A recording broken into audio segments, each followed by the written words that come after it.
Power Book 3, Raising Kanan Season 5 Episode 6 is about to change everything we thought we knew about how this final season ends. After what just went down in Episode 5, the war between Kanan and his own blood is no longer coming. It's already here. Raising Kanan has never been a show that plays it safe, but Season 5 has taken that reputation and pushed it somewhere darker than fans expected. This is the final season of the series, and showrunner Sasha Penn has been open about the fact that every loose thread from the last 4 years is finally getting tied off. That includes the biggest question the entire Power universe has been sitting on since the original show first aired. How does Kanan Stark end up killing Jukebox? Penn has confirmed that Season 5 answers that question directly, which means every episode from this point forward isn't just building drama for the sake of drama. It's laying down the exact chain of events that leads to a moment fans have been dreading and anticipating for years. That context alone changes how we need to watch Episode 6, because nothing happening right now is filler. Every conversation, every betrayal, every alliance is a domino that's going to fall in a very specific direction. Episode 5 left the Thomas family in a place they've never truly been before, which is completely fractured from the inside. Rack spent years being the one person holding this family together through sheer will and manipulation, but by the end of Episode 5, even her closest allies are starting to slip out of her control. Pino's decision to warn Rack about Stefano instead of walking away from her says a lot about where his loyalty actually sits, but it's not loyalty without a price. Pino has made his feelings about Kanan clear for a long time now, and the fact that he's pushing Rack to deal with her own son tells you exactly how far this family has fallen apart. Rack is caught in an impossible position. She's spent this entire season trying to protect a version of Kanan that doesn't exist anymore, and Episode 5 finally forced her to admit that out loud when she told Marvin the truth about what Kanan did to Lulu. That single decision is the spark that's going to define Episode 6, because Rack had to know exactly what Marvin would do with that information. Marvin going after Kanan wasn't a surprise to anyone who's been paying attention to how this character has been written all season. What was surprising is that Kanan walked away from that encounter alive, and the only reason he did is because Jukebox stepped in.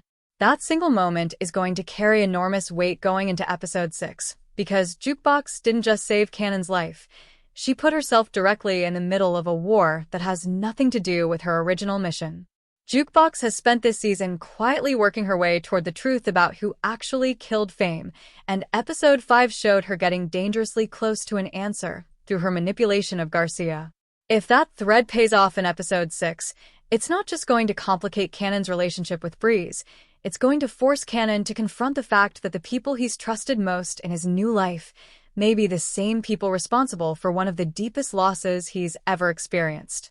The other major development from Episode 5 that can't be ignored is the death of Walken, one of Rack's most trusted partners in her operation. Losing Walken isn't just a blow to Rack's business, it's a signal that Stefano's patience is running out and that he's no longer willing to let this conflict simmer in the background.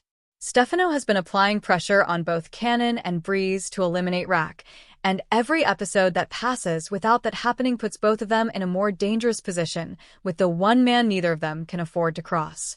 That pressure is going to be impossible to ignore in Episode 6, especially with Kanan already sitting on more anger and more motivation for revenge than he's shown at any other point in this series. Across Episodes 4 and 5, Kanan's transformation into someone closer to the ruthless figure fans already know from the original Power series has accelerated fast, and a lot of that acceleration traces directly back to how much time he's been spending with Breeze. Breeze himself has quietly become one of the most dangerous characters in this final season, not because he's the loudest or the most violent, but because everything he does is calculated toward one specific outcome, which is sitting at the very top of Queens with no one left to challenge him. Watching how Breeze operates alongside Kanan gives Episode 6 an entirely different kind of tension, because Kanan isn't just fighting his own family anymore. He's being shaped by someone who has his own long-term agenda, and that agenda may not leave much room for sentiment when it comes to Rack, Marvin, or anyone else standing in the way. Episode 6 carries a different kind of weight than the episodes before it, and that weight comes from something Starz has quietly confirmed through the release schedule itself. This final season only runs 8 episodes total, a shorter order than fans are used to, which means every single episode has to do more work than usual. There's no room for a throwaway hour in a season this condensed, and Starz made that clear by taking a full 2-week gap before releasing episode 6 instead of sticking to the weekly schedule the show has followed all season. That kind of scheduling decision doesn't happen by accident.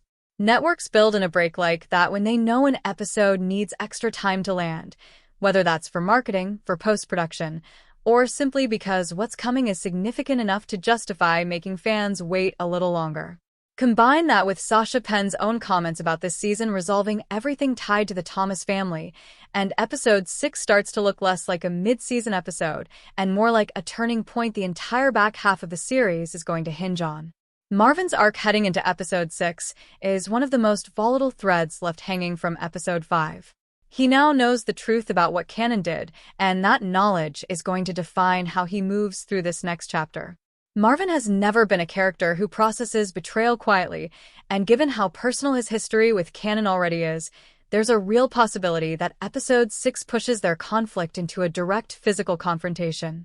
What makes this dynamic interesting is Raque's position in the middle of it.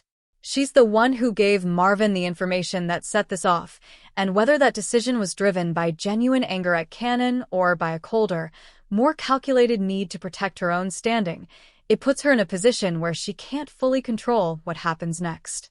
If Marvin acts on what he knows, Raque may find herself trying to hold back a situation she directly created, and that kind of contradiction has been one of the most consistent parts of her character all season.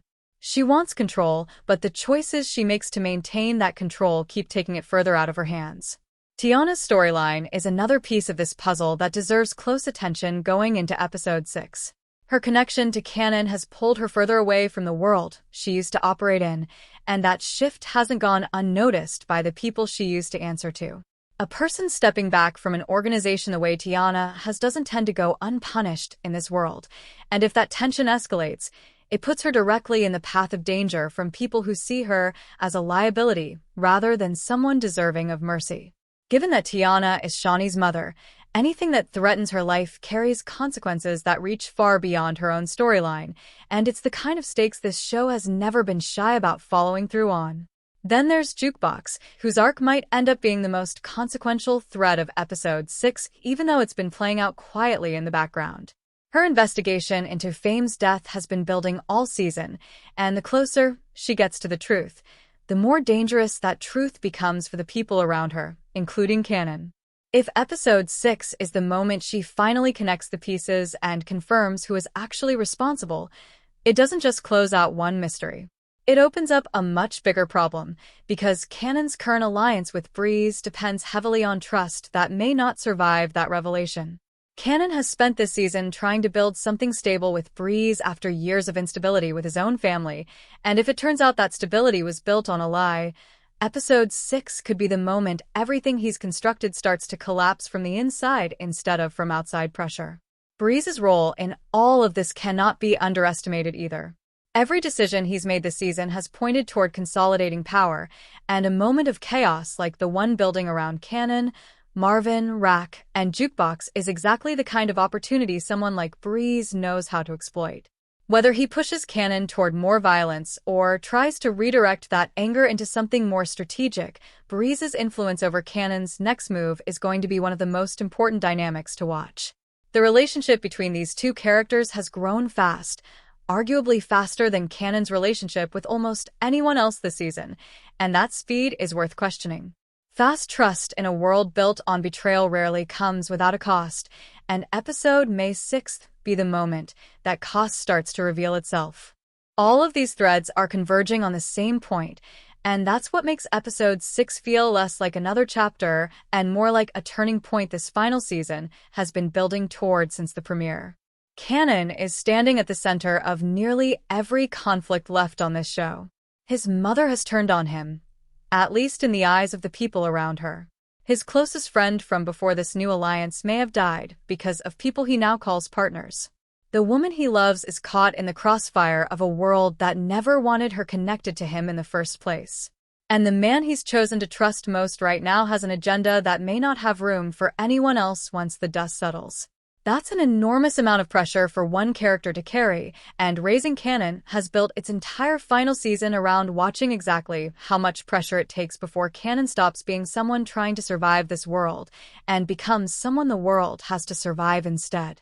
What makes this moment especially significant is how deliberately the show has been laying the groundwork for it. This isn't a season throwing random conflict at the wall to create tension. Every major decision, from Rack's manipulation of the people around her, to Marvin's simmering resentment, to Breeze's quiet ambition, to Jukebox's determination to get answers no matter the cost, has been building toward a version of Kanan that fans of the original Power series have been waiting to see fully realized. Sasha Penn has confirmed that this season isn't just closing out storylines, it's specifically answering the question of how Kanan becomes capable of the things we already know he does in the future. That means episode 6 isn't just another entry in an ongoing conflict. It's a piece of the actual explanation for who Kanan Stark eventually becomes, and that gives every scene in this episode a weight that goes beyond the immediate drama between these characters. The Thomas family's collapse is just as important to track here as Kanan's personal transformation. Rack has spent years being the most dangerous person in almost every room she walks into, but Season 5 has slowly stripped away the control she used to have over her own family and her own operation. Watching that unravel isn't just about tension for the sake of tension. It's about closing out a character arc that's been at the heart of this entire series since it began, and episode 6 looks like it's going to accelerate that unraveling faster than any episode before it. If Rack's grip on the people around her breaks completely in this episode, it changes the entire power structure heading into the final 2 episodes of the season, and it puts everyone connected to her, including Kanan, Marvin, and Pino, into a position where old loyalties may not mean what they used to. There's also a bigger picture worth acknowledging here, which is what this final season means for the future of the Power universe as a whole.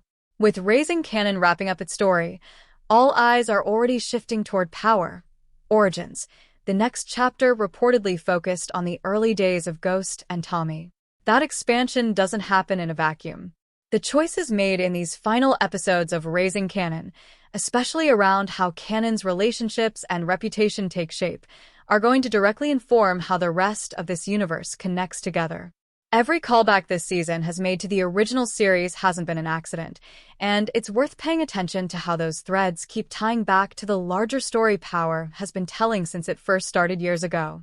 Episode 6 sits right in the middle of that larger narrative, carrying weight that goes far beyond just this one show. What makes Raising Kanan stand out, even in its final stretch, is that it never lets any single character be purely good or purely bad. Rack's decisions, however manipulative they may look on the surface, come from a place of trying to protect what's left of her family, even if her methods keep destroying that family piece by piece. Marvin's anger is justified given everything he's learned, even if the way he chooses to act on it puts more people at risk. Kanan's pursuit of power and revenge is understandable given what he's been through, even as it pulls him further away from the person he could have been. That complexity is exactly why this show has held its audience for 5 seasons, and episode 6 looks like it's going to lean into that complexity harder than ever before. As this final season heads toward its conclusion, episode 6 stands as the moment where all of these long-building tensions finally start colliding into something that can't be undone. Whatever happens next is going to shape the final 2 episodes of this series and the legacy this show leaves behind as it hands the torch to the next chapter of the Power universe.